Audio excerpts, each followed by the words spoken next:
So y'all had just crossed the bridge, the very rickety rope bridge, where using a method of tying each other together, you're able to avert having somebody fall into their unfortunate demise in the very, very cold, cold water. And you walked into this room where you see this gigantic sarcophagus. It has all of these skulls that are carved into it, as well as this sleeping dragon. It looks like in the back of the room. So it is a natural cavern that you're in at this point, and it continues. It closes, and then there's a natural corridor. It looks like going in on the other side of the room. But other than that, let me see if there's anything else to describe here that you might want to know, just as a refresher. A sarcophagus is made out of stone. The cool air is kind of like crackling with energy, like your hairs are sitting up on end. That's what you see. Do y'all need any refreshers on other things that you've seen in the cavern since or the tower since it's been quite a while, or do you feel pretty comfortable that you remember enough to work with? I'm okay. Wait, where? We're here to retrieve something, right? Somebody hired us to bring something back. The Black Pearl. Which we have? Do we have it? You do not have the Black Pearl. You thus far, I believe you found some. You found a really nice piece of armor that Valley is wearing, I believe. Yep. You found this very cool pirate sword. You did have the sword as proof of slaying Quinn. Quinn. That's what I was thinking of. Thus making me the new king of pirates. Yeah, the big prizes, the things that you were there for, is this Black Pearl that is reputed to be here, as well as something proving that you killed Quinn. Does this sarcophagus appear to be interactive? So I mean, the lid looks like it could be removed. I will do that skill that I picked up, where I can notice that sometimes things have something unusual about them, which is how you explain. Which is how you explain Find Trap if you don't actually know. Okay. How did I get this skill? I was a shoemaker, but now I have it. Whatever. So that's a D20 plus 1, right? Mm-hmm. All right. Do I remember how to do this? I got a 4. This looks like a very, very safe sarcophagus. Yeah, I mean, who traps something? Put a trap on something that somebody be buried in? That seems dumb. Can we see how it opens? Is it just like a box on top of box? Is it something we have to push? It's just it looks like just a very, very heavy lid. All right, so come on, let's lift it. Get this Black Pearl and get out of this place before we get any more sunk. All right.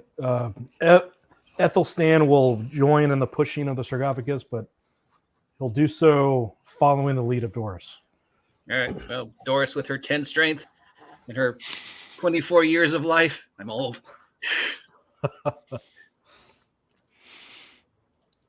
All right. So we will say that you had the. Who else did you have? You had 2 other people with you. I want to say originally. For the purpose of this, they can lend you the strength. Valley and the fighter. The fighter. That's what I forgot to bring up was my Google Doc with all of the character shit. All right. Yes, that would be Valley and Brawl. Brawl. Mm-hmm. All right. So what you will do then is I would say that with everybody's assistance, just make a D30 strength check. You want to roll this one, sir? Or you want me to roll? I will roll.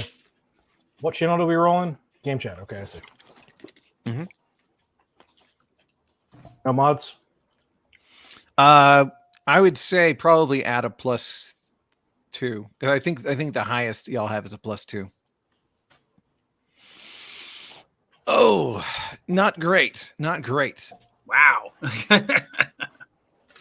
So this is an endeavor that takes a decent amount of time. Like basically y'all are just constantly just pushing, exerting yourselves. It takes probably about 10 minutes of just broken nail. just pushing it. And rather than being able to like lift it off and like set it down gingerly and all that kind of stuff, instead what it is, it's more of like we're just getting it open, and if we're getting this thing off, if we're getting the lid off completely, we're just gonna push it off. It's just gonna have to fall.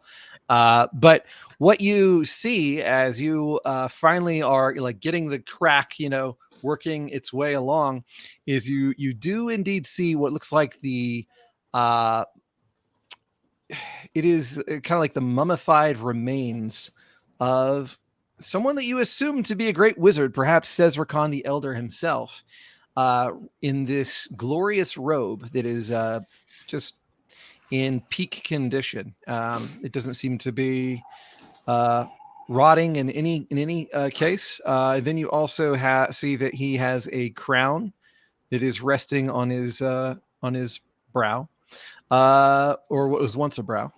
And then you have a pair of ruby gemstones. A pair of ruby gemstones that are sitting one on each side of his head. Haven't we encountered ruby gemstones previously here? You would recall that.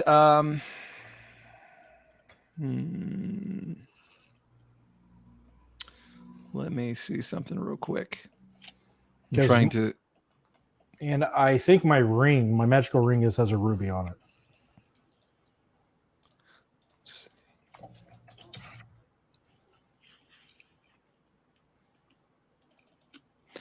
Yes, your magic ring does. That is absolutely true.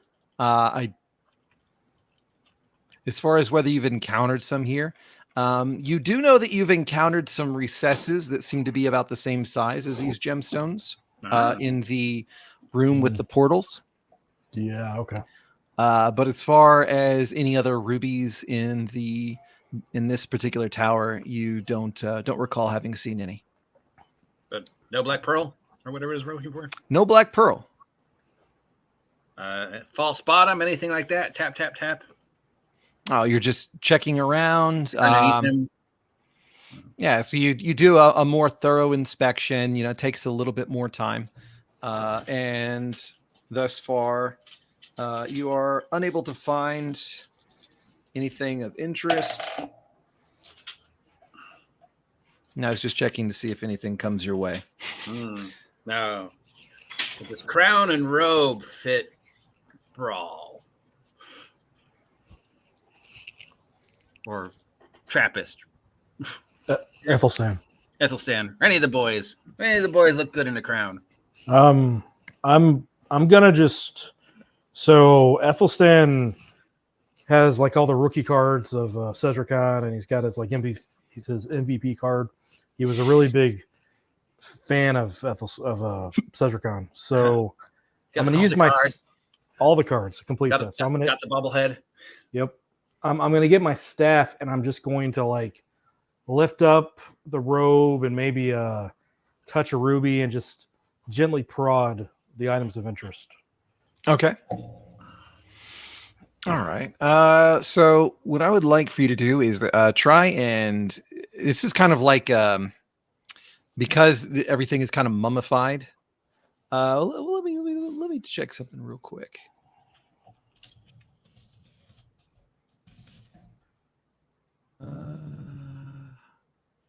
Okay. I was just seeing how fragile mummies are.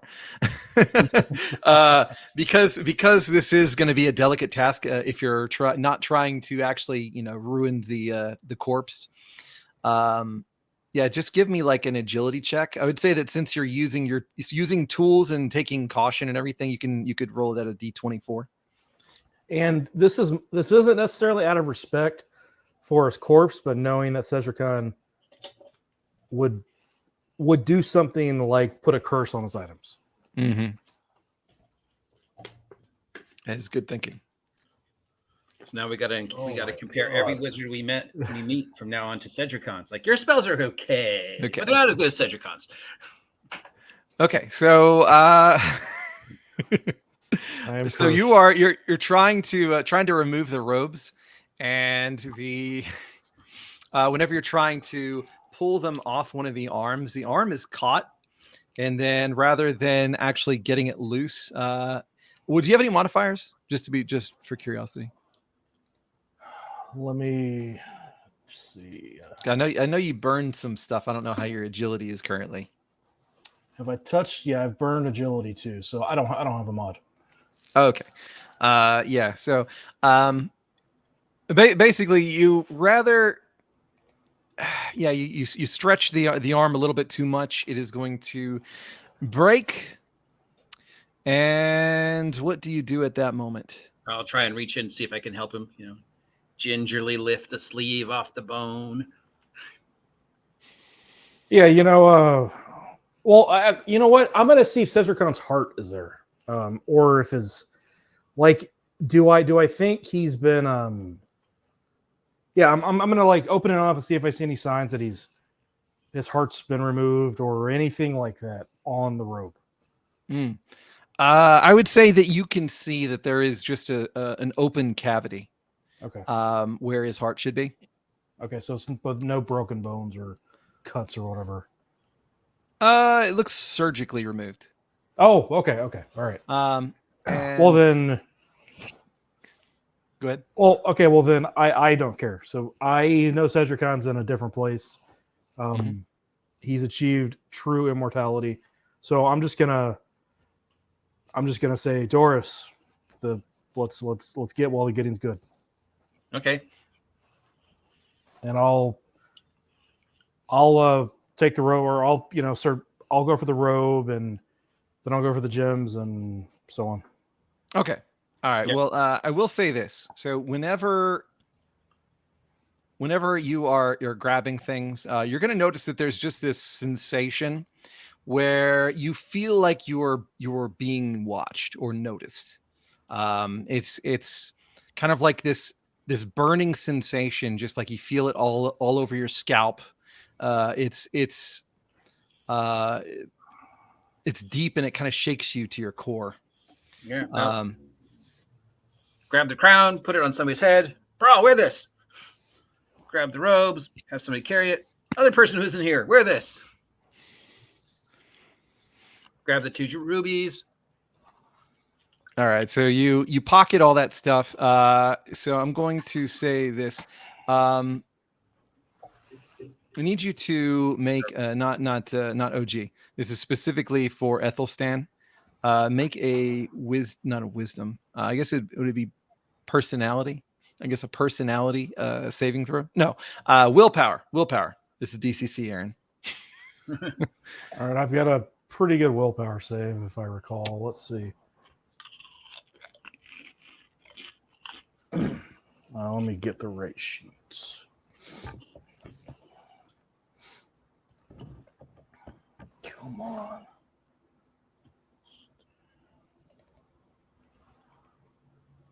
There we go.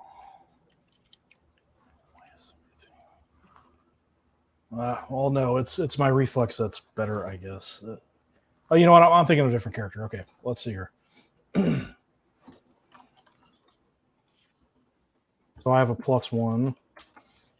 20. Nice. Okay. All right. Well, you kind of felt this feeling of exhaustion come over you for a moment, but you're able to shake it. You get the feeling that that you were definitely noticed, but your constitution was able to keep you. Your mental constitution, I should say, was able to keep you from sustaining any greater damages. Um, so you guys pocket the gemstones. You get the crown. You get the robes. Yeah, we split them up amongst everybody. All right. Let me note that real quick.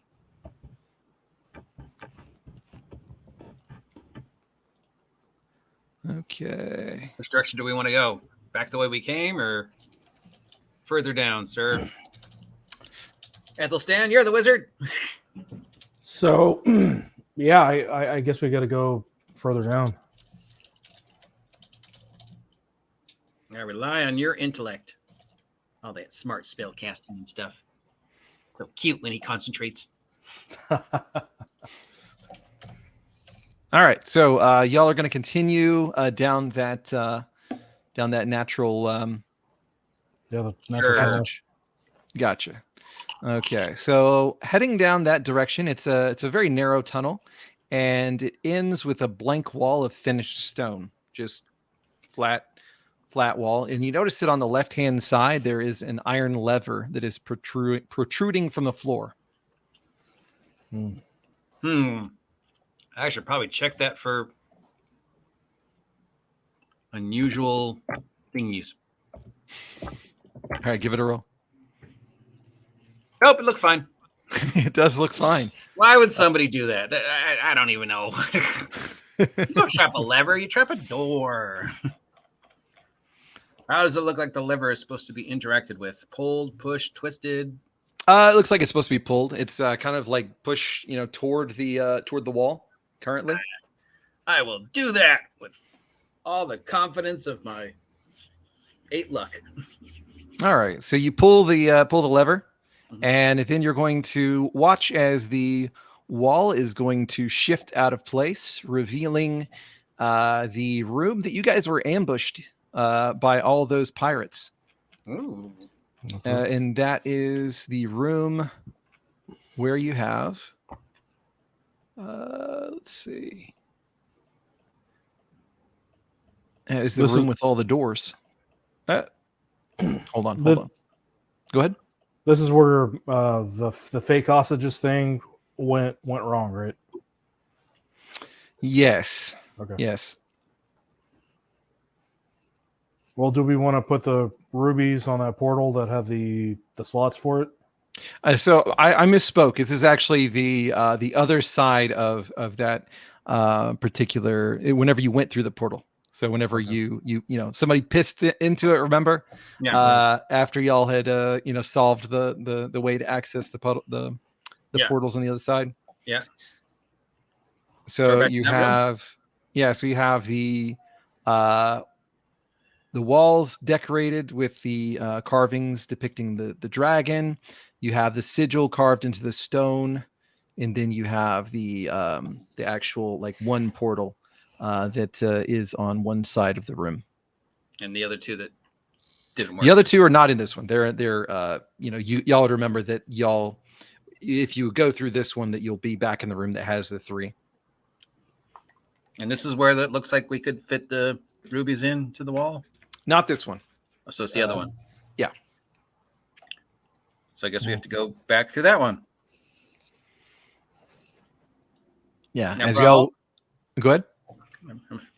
No peeing in the fountain again, bro. So step through that one again. All right. You have to sacrifice some of your vitality. Remember. I'm running out of vitality, but okay. You're gonna have another point of strength. All right. Well, Go ahead.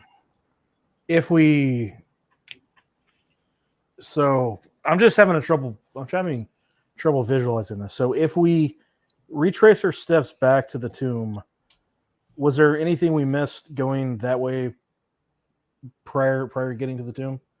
Was there anything we didn't explore then? I don't believe so. I think that y'all entered all of the rooms. Okay. So what are we going to see after the vitality sacrifice? What's going to be on the other side? That'll take y'all back to the place that has the 3 portals. And 2 of them are open, right? There was the one that y'all came through, and then the Okay, gotcha. Okay. For some reason I thought we were in the portal room right now. All right, so I will. Yeah, that was my mistake. I accidentally said okay. said that y'all were. All right. Well, I will follow the lead of the cobbler and let her lead the way, sacrificing her vitality. All right. So, Doris, you drop a little bit of blood on the sigil. The portal is going to activate, releasing the sheen of the water, that comes down, and you're able to step through. And that is going to lead you back into the Chamber of Portals.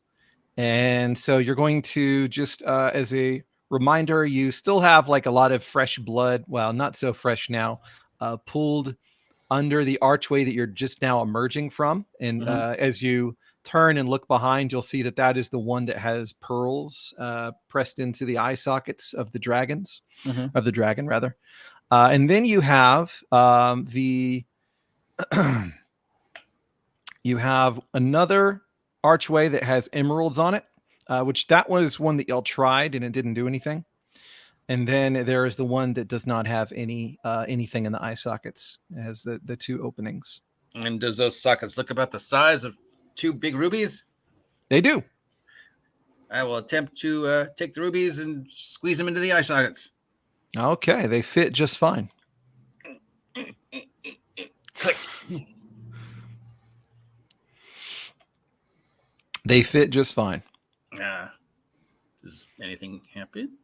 Yet again, I mean, you would assume that you need to, provide a sacrifice to this sigil in order. I'm running out of vitality. All right, I will let blood on this one. Okay. All right. So you do that, and it is going to activate in the same fashion that the others have. And what do you do now? I will step through since I'm the tank. God help us. Yeah, I will follow Doris. Okay. So you step through, and you're going to see that there is a wide platform flanked by these burning braziers. There are steep stone steps that descend into a water-filled room. You'll see that there is a statue of a snarling dragon inside this water. Like, it seems as though the water is just kind of like being held away from it. Like it's so you have your stairs that go down into the water. The water is just level, but then there is this statue that the water is just parted in like a circle around it. And sitting on this statue in its clutch is a massive black pearl. I'm going to share I'll share the picture with y'all in just a second, just so y'all can see it. Let me see if I already have it. Thought I had it. I'll just take it. I'll just take another one real quick. It's oh yeah, I do. Okay. It's gonna be sideways, but for some reason, when I try to use this one, it doesn't let me do the cool stuff like shifting things around. Handout. There we go. There it is. Just like that. Just think of it sideways. And as far as all those black squigglies, those black squigglies, y'all can clearly make as being little snakes. And moving in the water? They are moving around in the water, yes. Goodness. About how far is that distance between the end of the stairway and the statue? Let me consult the map, because I don't think they actually give that information, but it is something we can infer from that.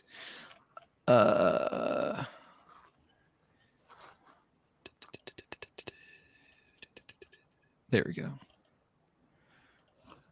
All right, that is going to be...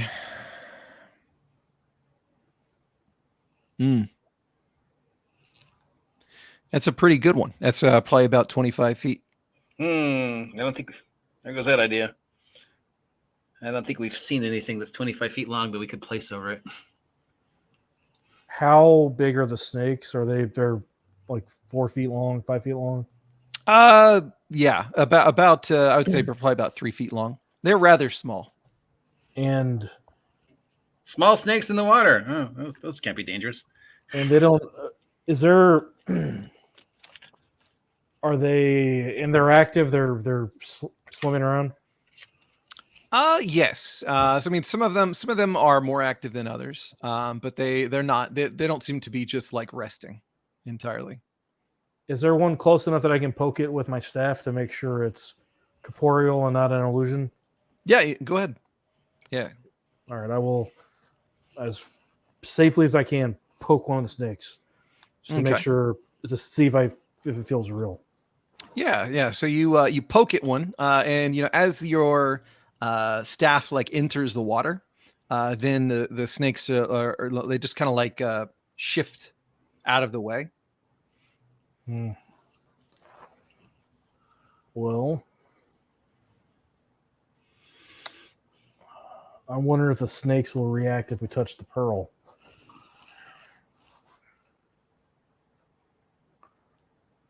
Too bad.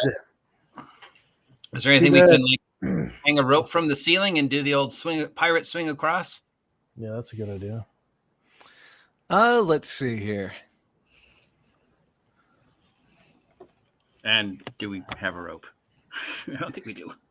Between your people, you did have ropes. I know. So y'all did use a couple ropes in order to get across the that one jump on the stairwell. Yeah. But right, you do have ropes with you because y'all use that in order to get across the rope bridge. Okay. Right. As to things that are on the ceiling, I'm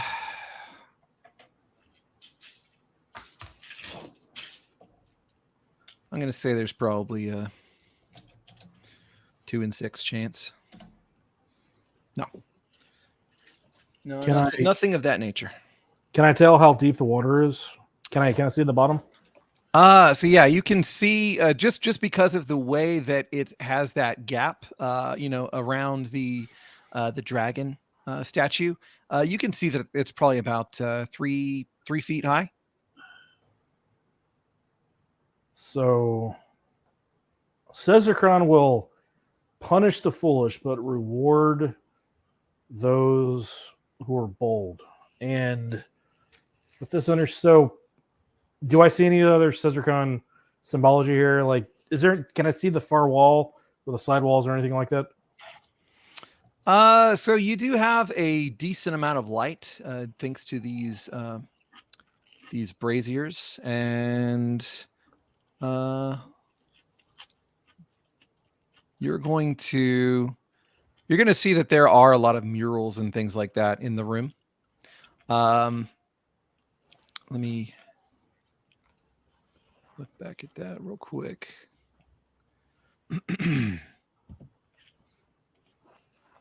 It's going to be primarily, you're going to see that there are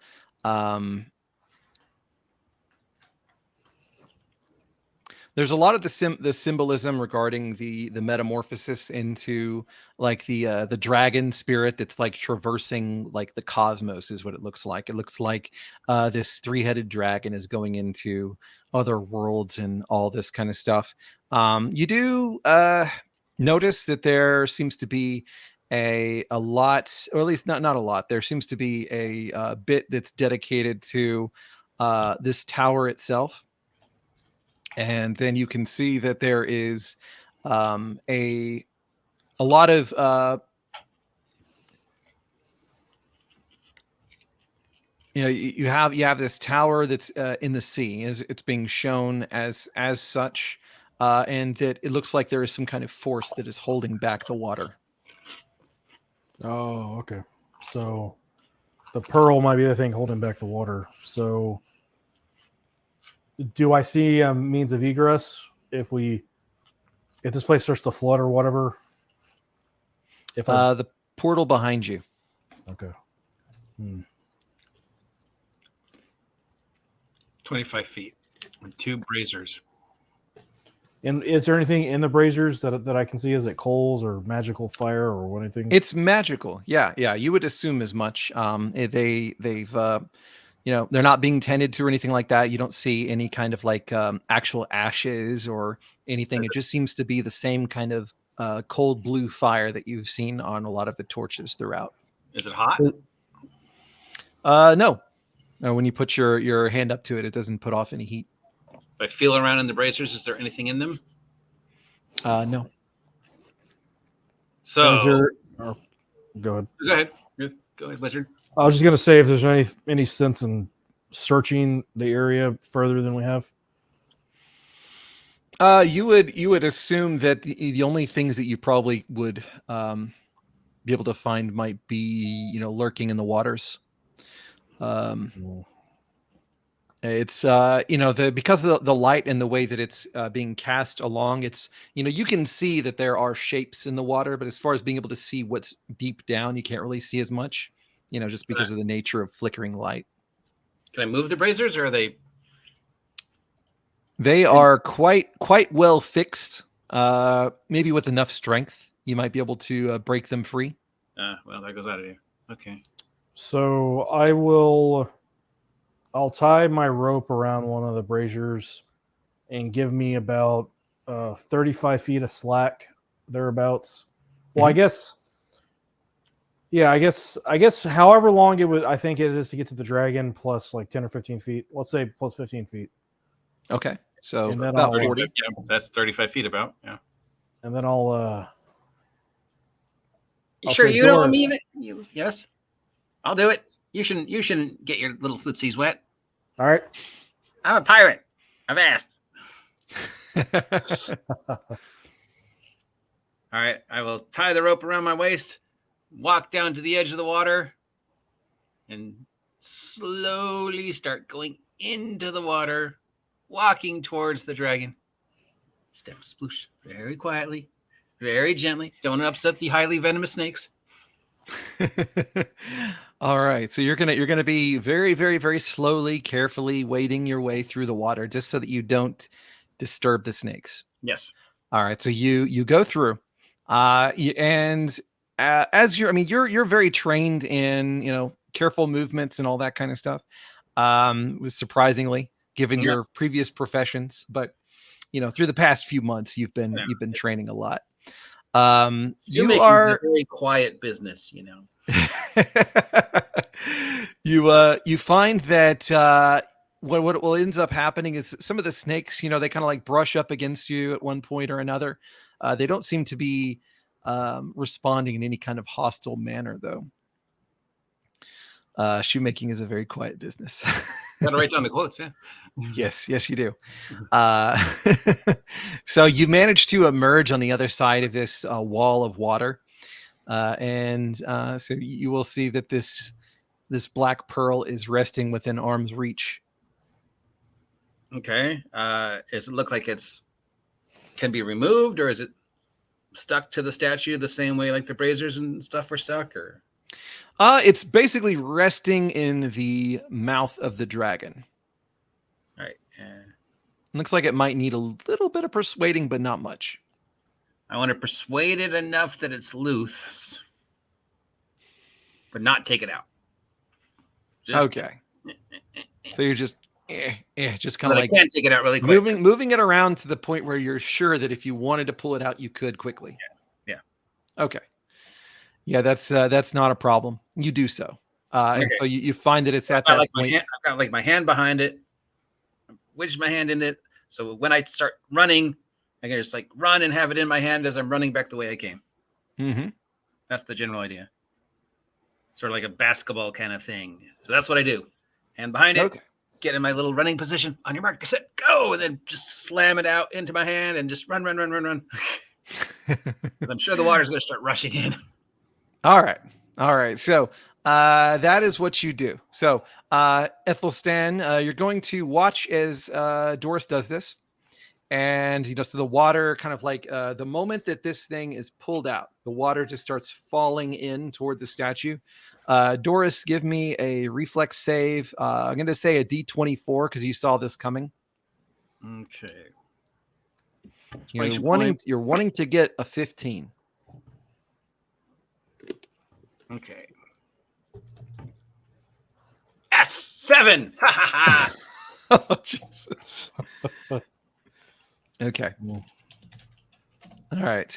You take 5 points of damage. Eek. Are you still conscious? Yes, I am. You are. Okay. So you take 5 points of damage as this water just, you're trying to move quickly, but what ends up happening is it's just so strong and it just pushes so hard. You end up getting slammed up against the statue.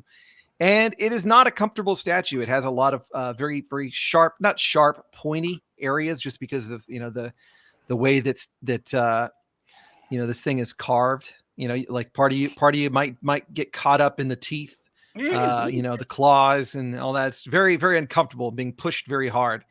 But you're able to shake yourself from the blow, still conscious and everything. But one of the things is these snakes, they're quite active at this point. You notice that they seem to be a little bit more alert than they were before. I try yelling at him to pull the rope as I try swimming away. All right. Yeah, So I'll start pulling. you start pulling, you start swimming, and let's see how these things are going to react. So there are quite a few snakes in between you and him. Yeek. And this is just going to be a general reaction check. Oh, good. I'm going to say because they're kind of stirred up. All right. So as you are being pulled out, Ethelstan, I want both of you to give me strength rolls just to see how quickly you can get out. Because this is pretty much just a swimming, pretty strength related, pulling, strength related. And we're just going to see how many snakes are really going to have the opportunity to try and do something. See, I'm at 7 strength. I think that's -2. Yes. I think it's -1. Okay. -1. 1d20 -1. Oh, that I roll high. That's not bad. That's not. Both of y'all did exceptionally well. Okay. So I'm going to say there are going to be. I am the brick. All my thief skills rolls I suck at. Oh, a strength roll. All right. With all of that, I'm going to say there's maybe just only a couple that are actually going to be able to get any strikes at you. And let's see what we get. Okay, so we got a 5 and a 15. I want to say that 15 is probably going to hit. Yeah, armor class 11. Armor class 11. Okay, so what I need you to do is I need you take 1 point of damage.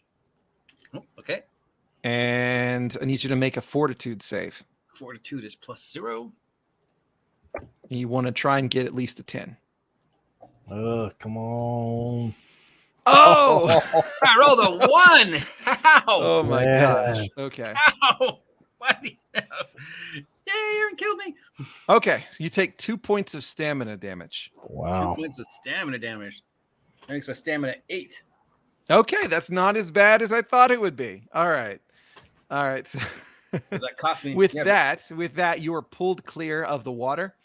You feel the poison seep into you. You feel yourself weakened by it, and you're very thankful that this particular snake didn't seem to dump as much venom into you as it may have been able to, and especially that most of the other ones weren't joining in.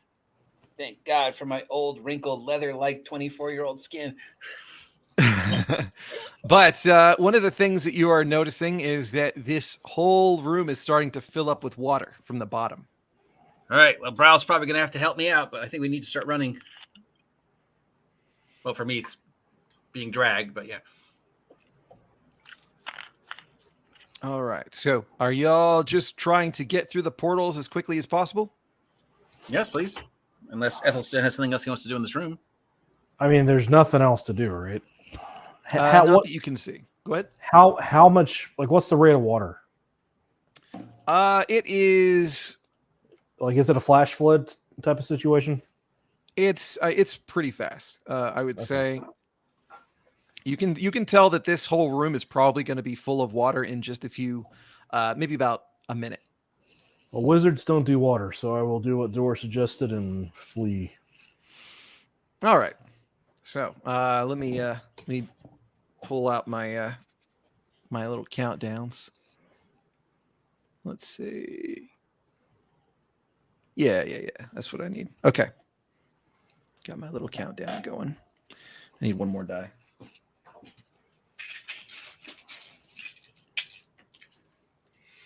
There we go. All right. So y'all are, fortunately, the portal is still active, so you're able to simply go through it. You find yourself back in the room with the 3 portals. You've got now the rubies, the emeralds, and the pearls all in the various portals. And then you have the stairs that go back. Let's see. Well, I think That's we're gonna- gonna have that's to start gonna be- heading upstairs if this place is flooding. Yeah, we can just get the heck out of here. All right. I Yeah. mean, we- So you're just gonna bolt upstairs. That's the plan. Yeah. In the candle room, I'm going to grab a couple more candles. But yes, I will Okay. flee. I don't. So I'm I not will gonna say part- this. Yeah. You did notice that the candle that you had taken off, it went out. I had grabbed an unlit candle, I thought. Oh, did you? Yeah, I thought so. Okay, my bad. But you grab a couple more A couple more unlit ones. Ones unlit ones. Look at you 'cause- just stealing people's potential lives. That's my man. All right, so you grab a couple more. At this point, I guess you probably don't have the time to work out whose they are. No, and we don't. I don't think we have time to rescue the rubies. So. Are these some that are rather new, or are these some that the wax is melted quite a bit? just as long as they haven't been lit. Something just unlit candles. If there's any unlit ones left. Unlit ones left. You find that all of the ones that were originally unlit, they all had at least deteriorated somewhat. You know, they all had been worn down some. I'll just leave them be. And when I say unlit, I mean like new, not just off, not just fizzled out, but like Yeah, brand new. yeah. Okay. Yeah, you don't see any like that. All right, I'll just leave them be then and be content with my one. Okay. All right. So you do that once you get to the room with the candles. Did y'all leave the gemstones? Yeah, I don't think we have time. Yeah, we don't have the ability to get it. Okay. Just Well, it couple sounds like city y'all are boys. just going straight for it. So I mean, really, that's gonna take maybe enough time for me to do one random encounter check. I mean, we got a crown. whatever. This got to be worth it. No. Yeah, so y'all are actually able to work your way out, and I would say normally there would be the problem with the the chasm, crossing that gap. It's not a little gap, but y'all had used the ropes in order to get across in the first place, so you're going to be able to get out honestly without any issue at all. It's going to be that simple because of the way that y'all handled things. Well, actually, I take that back. There is one thing for me to check. This is kind of like another reaction roll thing. Oh, okay. All right. So whenever you do get up to that point, whenever you have the gap, you're going to notice that the barbarian lord is still waiting. Oh goodness. At this point, I'm just seeing where the counter is at this point. The water seems to be pretty well behind y'all.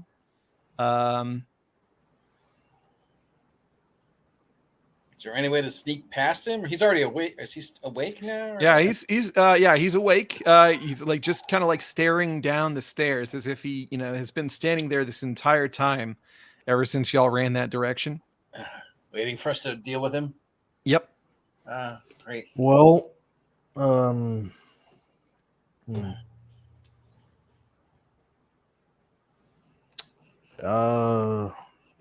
What do you think, Doris? You think we can just walk by and act like nothing has happened? I take out all these little coins we've picked up. And it's like, maybe he'll, we can pay our way past. He won't attack us. Nice young handsome boy like him. So I guess we approach him because he's in our way. Okay. Yeah. So you approach. He's got his he's got this kind of stance going right here. He's not actually wielding any weapons or anything. Just looks like this really, really ripped statue dude, and he's just standing there looking down at y'all, with brows furrowed, wearing his crown on a troubled brow. Yes, indeed. Does he have a crown? He does. All right. I'm gonna. Maybe we can give him the crown we picked up and just walk past him, hand it to him, and just walk by and say, "Here, great lord, another land for you to rule." And we hand him the crown. Okay. And I'm a confidence artist, so maybe I can try to jazz it up or bluff him in some way. Yeah. Go ahead. Give us a personality roll. And I would say, since that is, that's something that you're trained in officially. So you do get to use a D20 on it. Normally, if you're untrained, it's like a D10.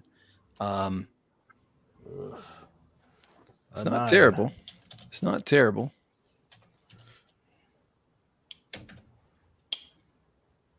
All right. So it takes the crown. He takes the crown. He takes the crown.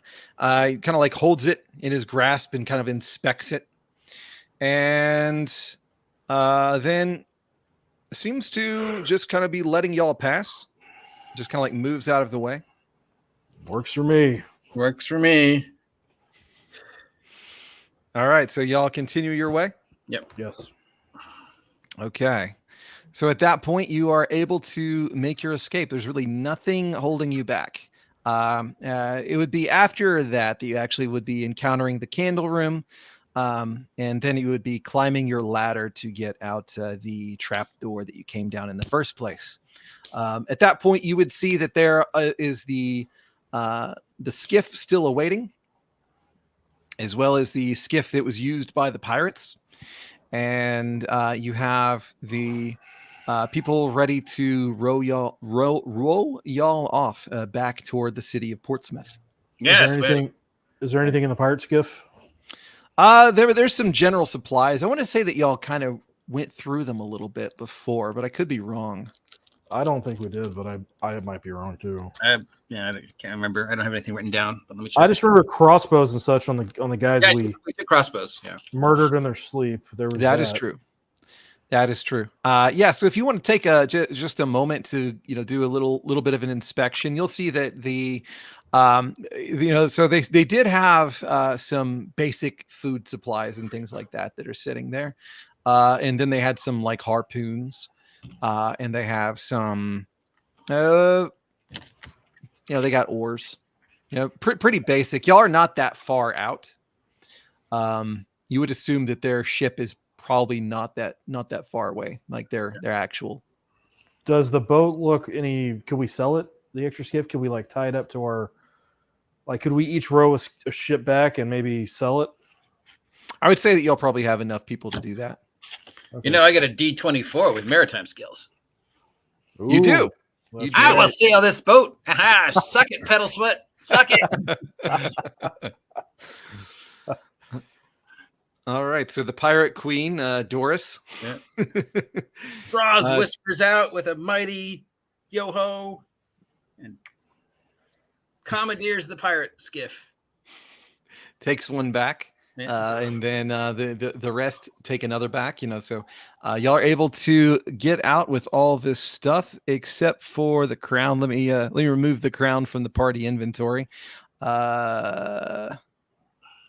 Y'all did not pick back up the gemstones, so really you've got the robes, and then you've got There is the stuff that y'all did find last time, Yeah. but as far as new things,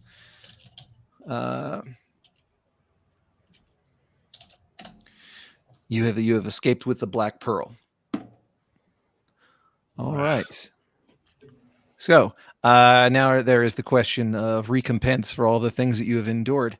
Yes. So the what I think we will do is whenever we pick up next time, we will start with actually communicating with the quest giver and all of that, just because that could lead into some other things, and I feel like people might want to jump in on that. But there will be lots of downtime because of the way that I'm kind of wanting to handle this. Just trying to keep things moving, especially because I think some people might be ready to level. I don't have an XP channel. Well, I've got 11 right now. Got 11. Okay, so well, you should have that on top of plus whatever we get today. well, even getting to level 1, but at level 1 you should have had at least 10. Yeah, I had enough to get to level 1, and then I had like 2 left over. Oh. So I also have 11 counted, but I didn't include the XP that I got before level 1. Mm-hmm. So I just got. Yeah, y'all need to have that counted. I want to say that if y'all had 11, I think we had 12 mm-hmm. to begin from our 0 levels shenanigans. Yeah, that sounds right. So it would be, so the first one was 12 XP. That was session 0. Not session 0. You know what I mean? Funnel. 11 from last time.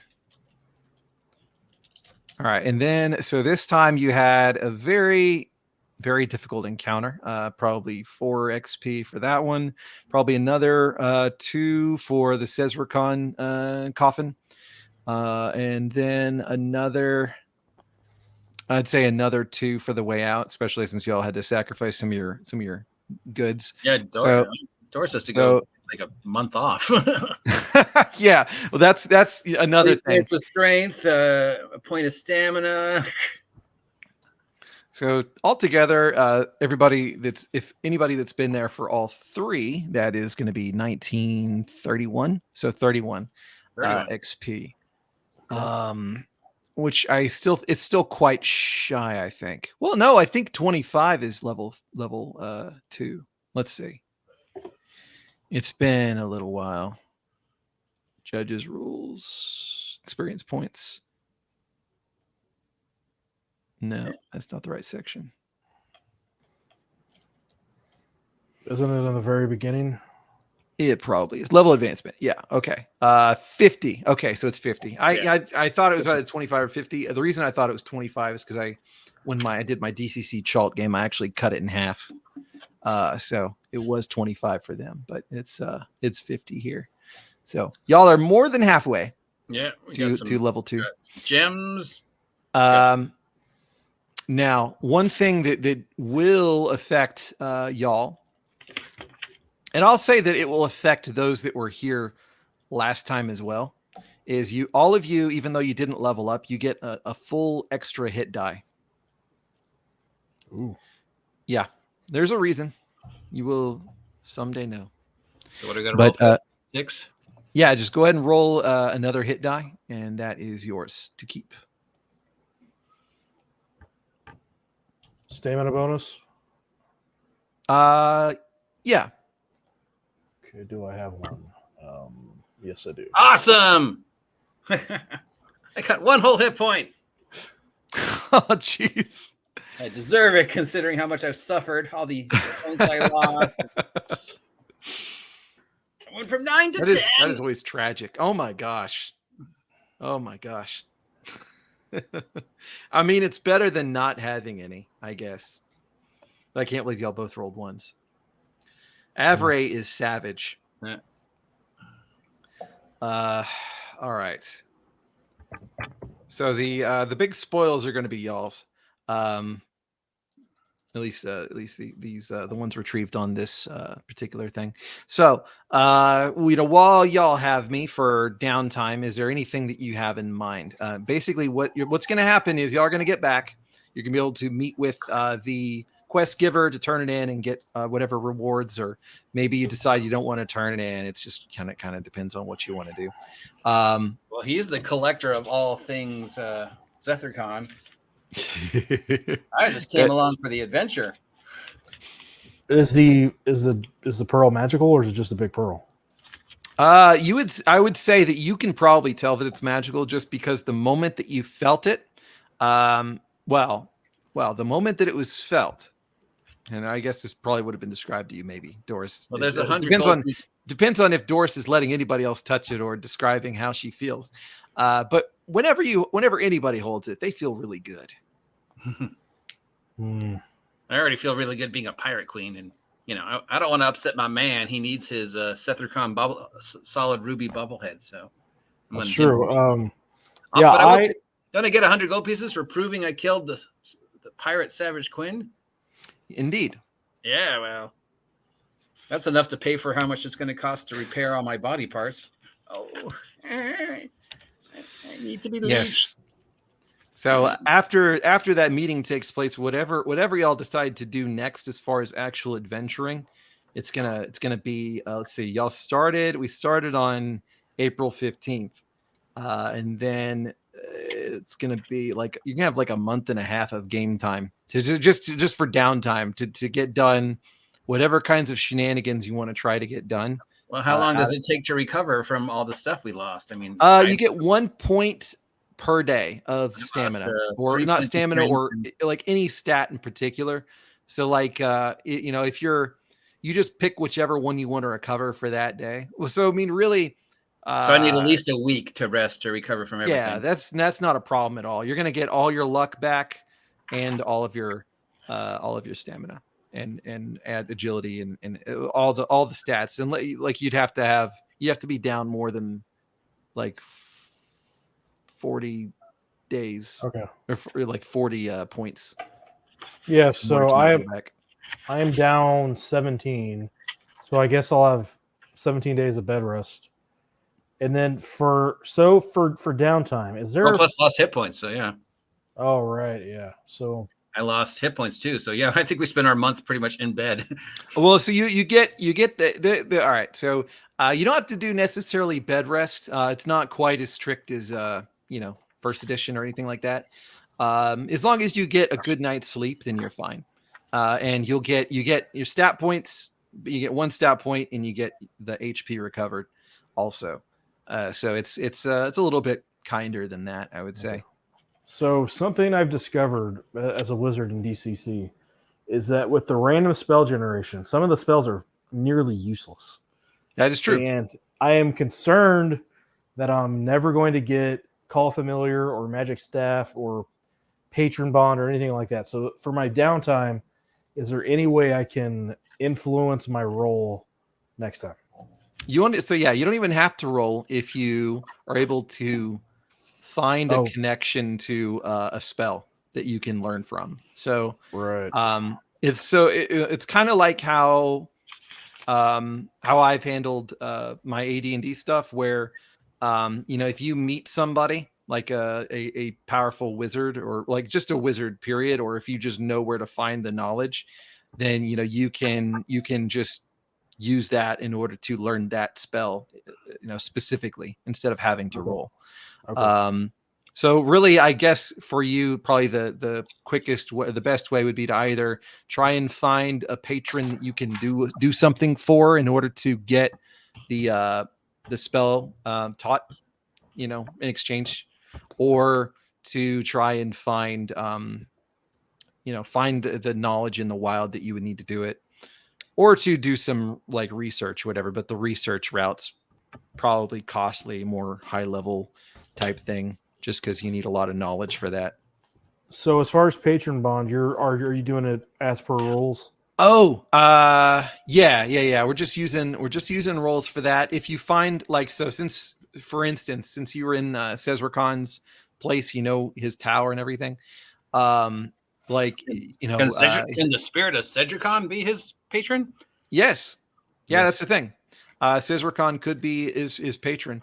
And there are, if you were to try and use the spell in a situation that is more connected to the patron, then you get to roll higher on like the die and everything. So Right.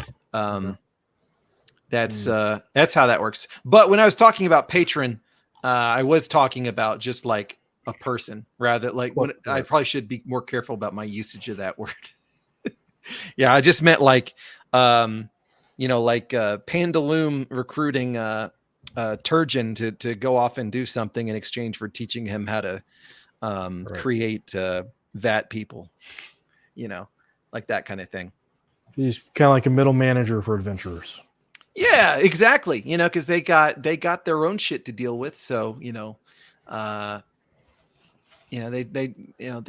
don't have time themselves to handle everything.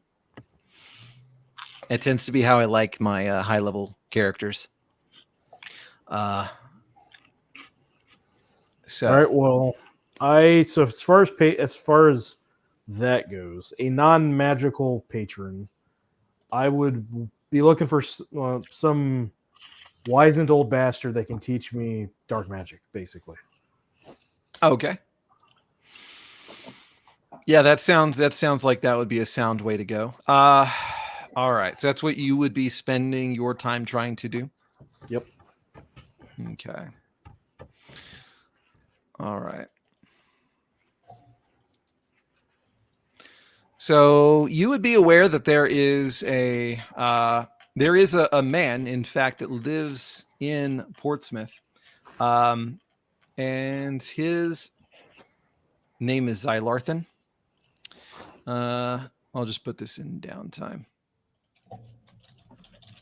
His name is Zylarthan. He is, by reputation, a rather powerful. Not of the kindest bent. He's kind of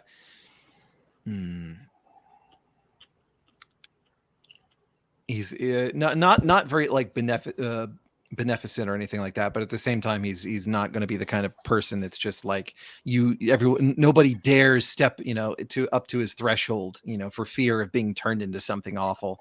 Not quite anything of that nature. That would be the closest proximity route that you would be able to go. There are a lot of the wizards in the world are at least the prominent ones. They're fairly well known. People know where to find them.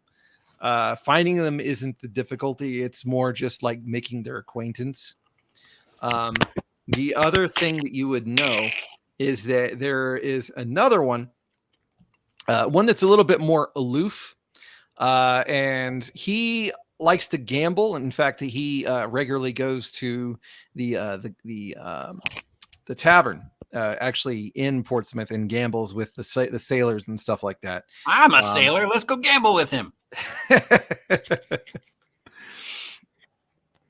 So that is another wizard that you might be able to make your acquaintance with. One that is not of quite the same stature, and he is actually thought of as kind of a lunatic, not a dangerous one, but kind of a lunatic. He really just says a lot of peculiar things and is just kind of a strange temperament, whereas Zylarthan is a lot more of the kind of abrasive, honestly. What is the other one? The other one's name is Nethys. So I wonder if I could immiserate Nethys with my confidence artist skills and make him indebted to me in a material sense.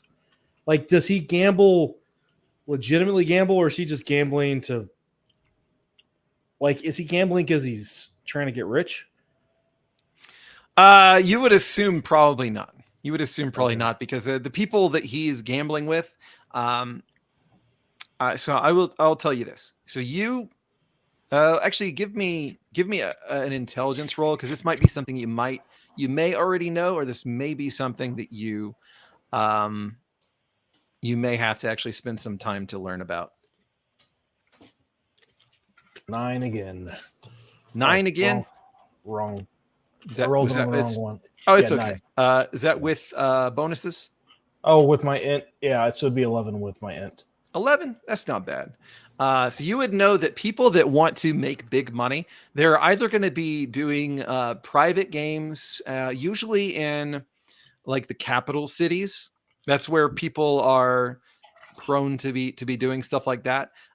Just because people that have a ton of money don't really want to do these kinds of exchanges in a city like Portsmouth. Instead, you'd be looking more at like the capital cities. However, there is a very well-known establishment that's kind of off in the middle of nowhere, and it is a uh, pretty much a casino that is visited by people all across the continent, Does and it is Nexus managed go by there? a say what?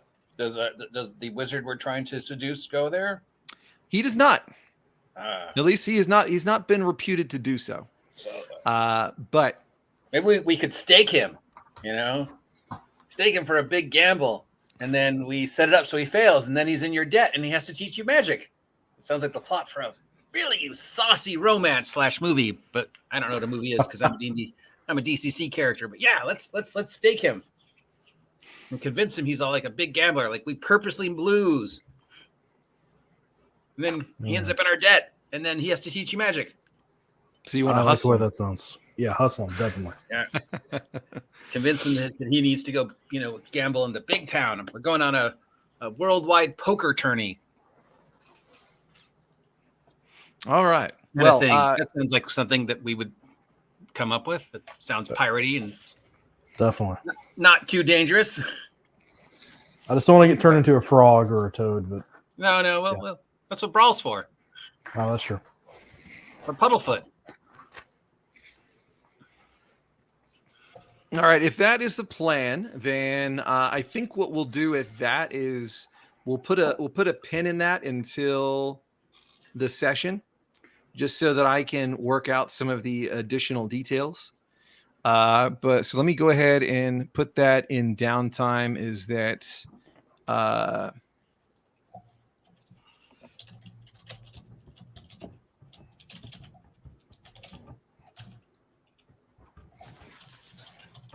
is it Ethelstan has determined? Yeah, what movie am I thinking of? Not Rain Man? Am I thinking Rain Man? What was that movie with Steve Martin where he pretended he was a war hero in Monaco? It sort of sounds like that. It was Steve Martin and somebody else. They were con men at a casino and they got. Dirty Rotten Dirty Scoundrel. Rotten Scoundrels? That's it. I haven't seen that in so long, but it's a good one.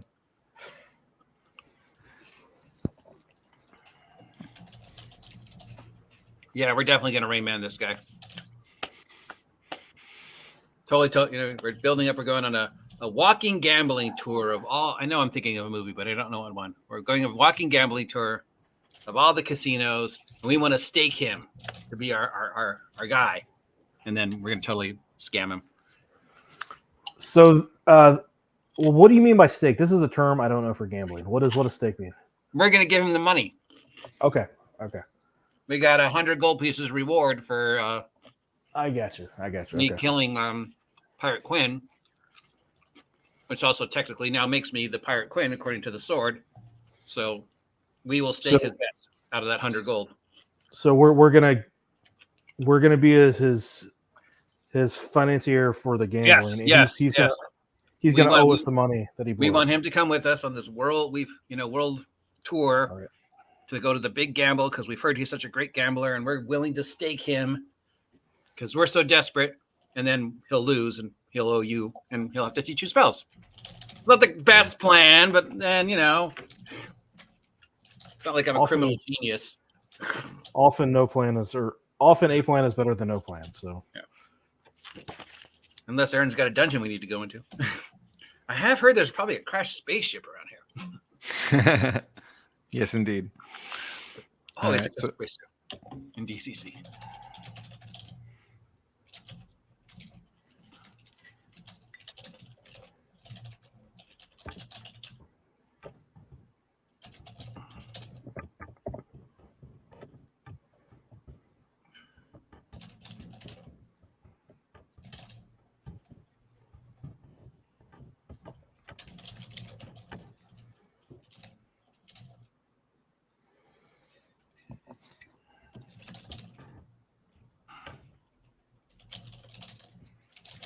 just need a few more characters. And y'all do have a lot of time. So if there's anything else that you want to have your characters do in that time, Well, we probably need equipment if we're going to become like semi-successful adventurers, because literally Dolores owns a chest and of thieves' tools, one flask of oil, a crossbow that she stole, and now whiskers and a hat. So yeah, I don't know about Athelstan, but I'm pretty sure we need just general adventuring stuff. Athelstan's pretty easy. He just needs his wits and a spell book. Nah. So y'all are going to presumably y'all are going to give the black pearl to that merchant, or Yes, are please. you going to try and? Well, I don't know. I mean, it makes us feel good, right? It does make you feel good. Is I this do where like we got to our? feel good. Is this where we got our hit die from? No comment. Well, you know, if the guy wants the pearl, he'll want it at a later date, presumably. So I'd say we keep it until we figure out what its purpose is, and then we can either give it to him or we can, keep it once we know what it can do. What was the reward he was promising us? Oh, goodness gracious. Let me see where I have it written down. It's been a little bit. Crud.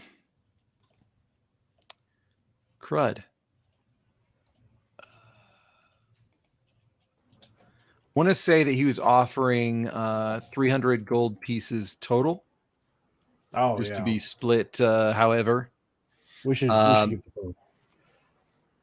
You said you want to keep it? Yeah. What do you think, Doris? I mean, you're the brains. Because if it's worth 300 to him, I'd say it's probably worth that plus more. And I get this really good feeling whenever I touch it. I get a real good feeling whenever I touch you. I mean, what? No, I'm a respectable widow. All right. Well, you're the brains of this action. I'm the brawn, apparently. Great. You're the smart one. Whatever you think is right. So each of you there were the four of you last time. I'll say that the four of you from last time will each get 25 gold pieces for killing Quinn, at least providing proof of it. Great. That's going to the pay for Nethis's gambling fund.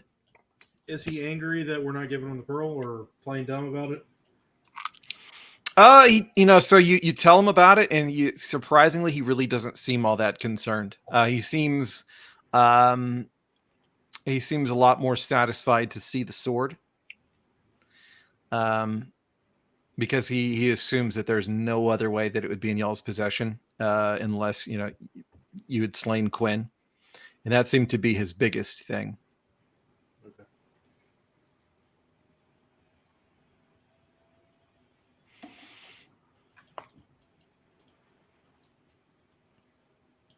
Cool. Well, Doris, what are you thinking for downtime, Doris? For your own. So, well, I guess your downtime is my downtime. This is a hijink we're doing together, right? Well, I mean, a week of recovering, and then a couple days gossip mongering, I guess, and shopping just to find out about, little gossip about our wizard friend, I guess. Don't want to be too overt, but. So Nethys in particular is the one that you're going to be trying to find. Yeah, any gossip about him or anything like that, and then. Okay. So let's see. How are you going about that? Are you just what kind of people are you trying to get the information from? Women. They're the worst kind of gossips. The worst kind, yes. I go down to the river where they're doing the laundry, and I just listen to them gossip, and then like about an hour in, I start name dropping that that Nethys, he came by my shoe store the other day, and that kind of stuff. I will say that so do you wear the sword as you're like going around? It's weird because I don't mean to, but I keep finding my reasons to bring it with me. Like whenever I put it on, this hat appears. So I will say that whenever I thought I left it at home, but whenever people see it, like they are usually either kind of like trying to find a reason to go somewhere else, or like they are asking you specifically, like, where did you get that? You'll notice that some of the militiamen are like just when I say militiamen, not like actively like soldiering around or anything like that, but just some of the more tough people in the area. They seem to be get her hand on this famous sword, keeping their eyes on you pretty well. But yeah, so whenever people ask you about it, what do you tell them? He died in my bed.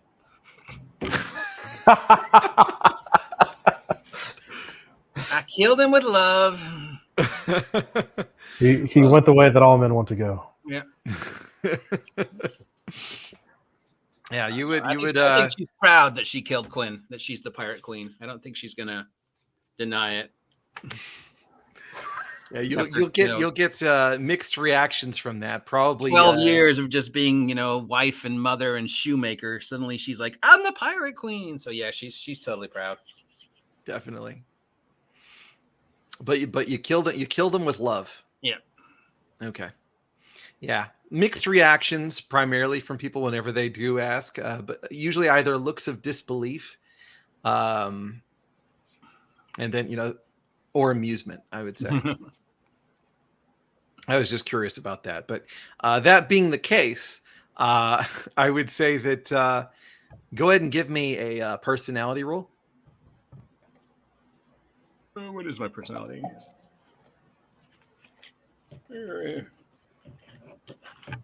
My personality is 12. So I get no bonuses to this.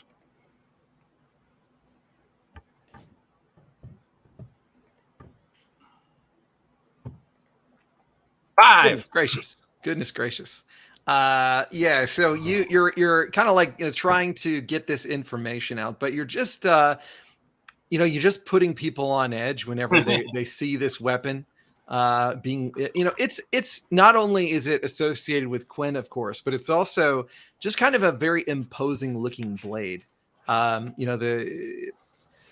Everyone has heard of the Black Blade, and they fear it. They feel uneasy with it being around. And as such, mostly people, they just kind of get quiet whenever you're around, whenever you're trying to figure this, get more information about perhaps this is the job for Puddlefoot. Maybe.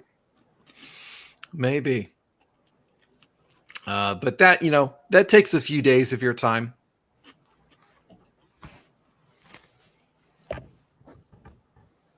I guess what we can do after that, unless y'all have anything else, we can. Go ahead. I was using the idea that Doris had of scuttlebutt on the guy. I'm going to go to all the wizardly merchants that he would interact with, so people that supply spell components or magical inks or spell books or anything like that. Mm-hmm. Grave robbers, people like that who would who I would know that would know him, and I'm just gonna, I guess. So, I'm gonna go to one of them, and I'm gonna pretend that. Well, I guess these people would know me, right? You've been at this for a while, but you haven't established that kind of reputation yet, I would say. Like if you frequent the place, then yes. It just depends on what you've been doing this last year. basically. So I guess it would be a two-part thing. The first part would be to find somebody that he's interacted with a lot in town, somebody that I don't know. And then I'm going to develop some sort of persona and try to get information about Nethys from them. Okay. And I guess persona would be like either I'm a colleague of his from a previous, like if there's like a wizard college or tower if I sorcerer or anything like that. I pretend I am an old colleague, or I pretend that I'm his assistant, or maybe his some sort of relative. But I'm just trying to get some sort of because what I'm curious about is his gambling. Why is this guy gamble? That's what I'm curious about. Oh, I see. Yeah. So you would you would be able to find out. So going with the person that you're pretty familiar with, you're going to be able to determine that he just seems to do it for fun. He just kind of enjoys getting being around people like this, and kind of like salt of the earth individuals, and just kind of likes seeing how things go. And you would know that some people believe that he sometimes just kind of loses on purpose. So he might really like going on a gambling or on a casino tour. He might really like that. You'd get the idea that might be his cuppa, for sure. Okay. All right. Well, do you try? So what else do you try to find out? and is he what sort of magic is he associated with? Am I able to figure that out? Yeah, so he actually is going to be associated primarily with enchantment spells. Those are, so a lot of people are afraid of what he can do, but he doesn't have a reputation for using it in bad ways. But a lot of people are kind of iffy about ever going to his tower, just because people whenever you talk about it, people talk about how he could probably turn people into things, and he could mess with their minds, and things of that nature, I would say. But whenever you talk to the people that sell material components and things like that, you're going to find that he is often trying to do with things with mirrors and glass a lot. It seems like he seems to require a lot of glass and mirrors and containers and things like that. It's metals of various shapes and sizes. Not a whole lot of the stuff that you typically hear about with the more conventional stuff. So you feel like it would give you the sense perhaps that experiments like trying to nothing really alchemy related or anything like that. Nothing doing the kinds of the big flashy stuff. Okay. Yeah, this sounds maybe like more like illusion to me, but I don't know. Yeah, so yeah, all right. Yeah, so Doris's plan for the casino crawl, that sounds good to me. So I'll Yep, unless one of you smart people have a better plan.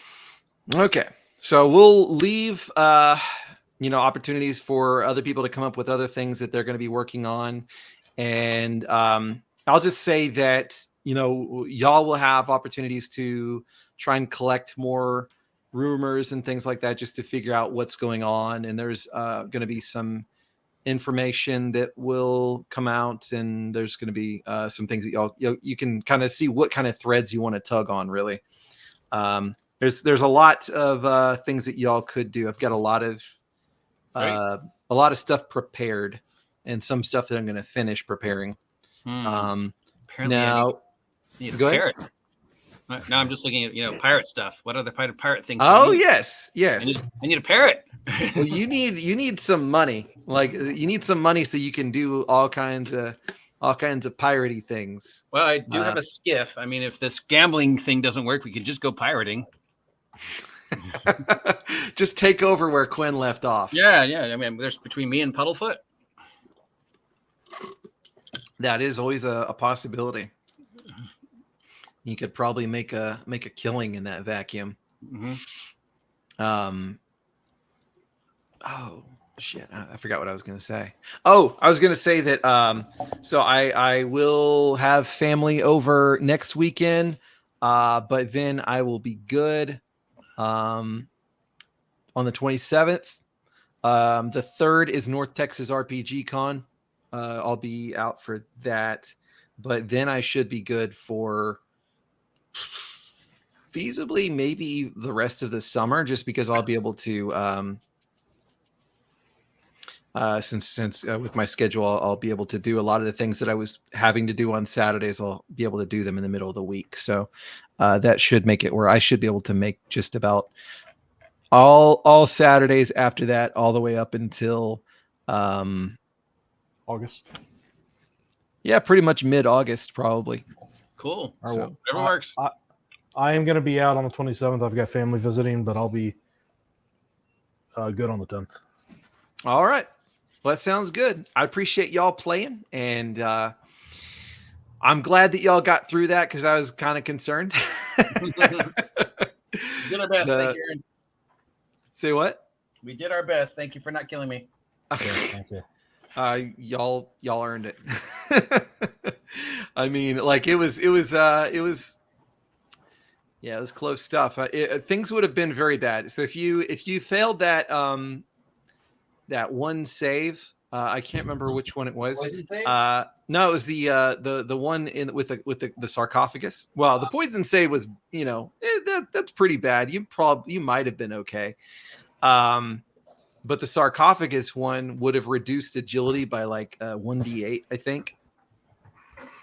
And on Ethelstan, I think that would probably potentially get him down to 0. I don't know how low your agility was.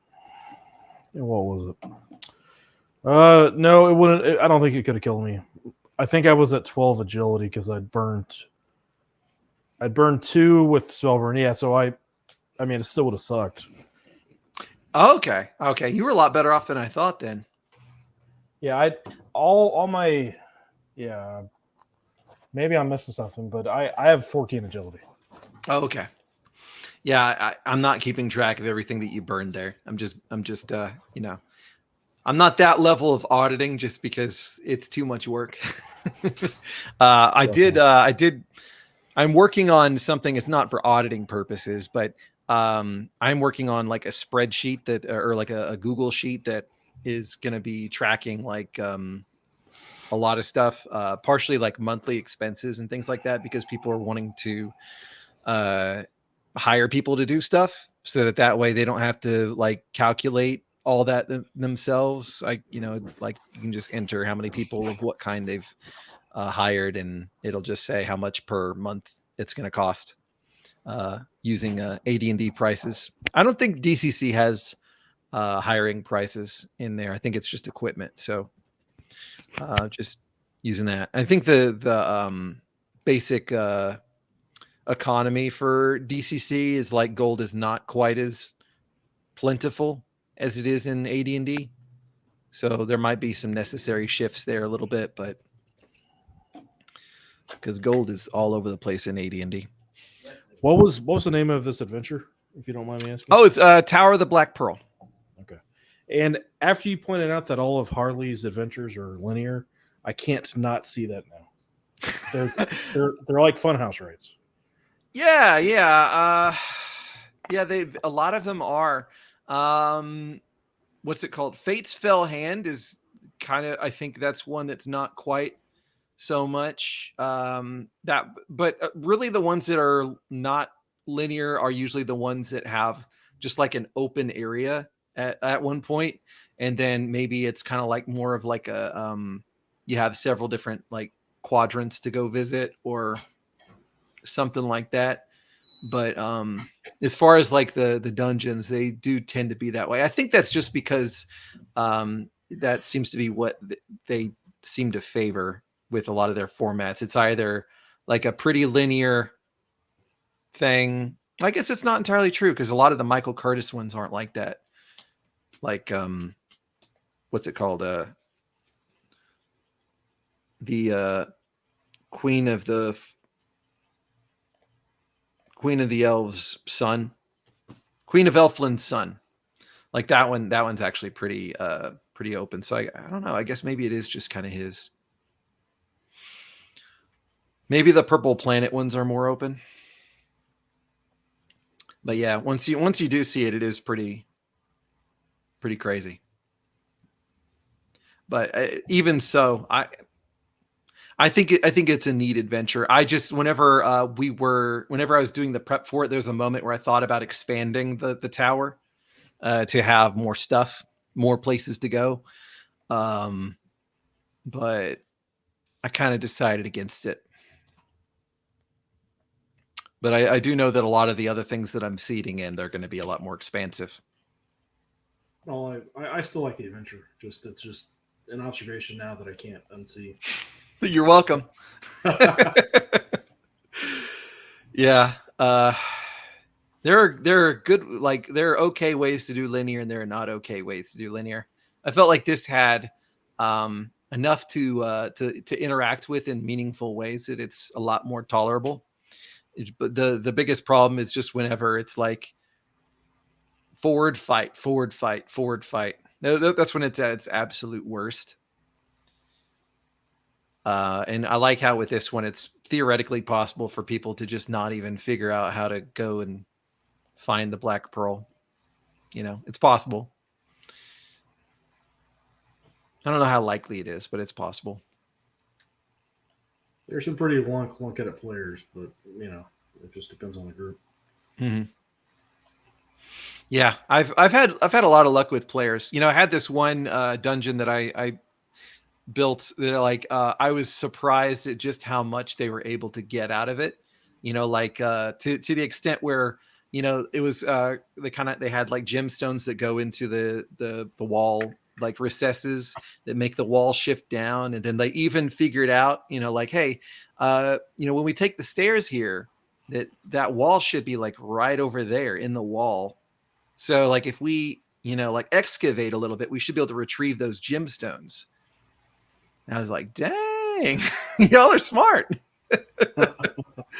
You know, because or whenever it's like, oh well, this is this level is very symmetric. So why is it that this particular door is not here? You know, I bet that there's something, you know, like maybe there's a secret door there. Right. You know, I love it when players are able to figure out stuff like that. Yeah, definitely.